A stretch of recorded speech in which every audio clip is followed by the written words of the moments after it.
আসসালামু আলাইকুম। বর্তমান সমাজের মিথ্যে বলা এমন মানুষ খুঁজে পাওয়া খুবই কষ্টকর।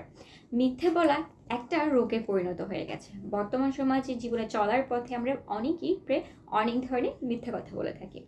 মিথ্যে কথা বলে আমাদের শরীরের কোন অঙ্গটি গরম হয়ে যায়, আজকের ভিডিওর মাধ্যমে সে তথ্যটি জানার চেষ্টা করব। ডেইলি ওয়েবসাইটে প্রকাশিত হয়েছে মিথ্যে বলার ফলে আমাদের শরীরে পিনোকিও প্রভাব অনুভব হয়। পিনোকিও প্রভাব হচ্ছে এক ধরনের সিমটম যা আমাদেরকে মিথ্যে বলার দিকে অনুপ্রেরণা করে।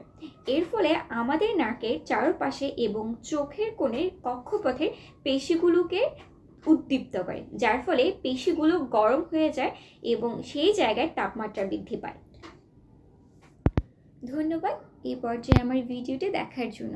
এমন আরও অনেক ভিডিও পেতে আমার ইউটিউব চ্যানেলটি সাবস্ক্রাইব করে রাখুন। এছাড়া আমার ফেসবুক পেজটিও ফলো দিয়ে রাখতে পারেন। যদি মনে হয় ভিডিওটা দেখে আপনি উপকৃত হয়েছেন, অবশ্যই বন্ধুদের সাথে শেয়ার করতে ভুলবেন না।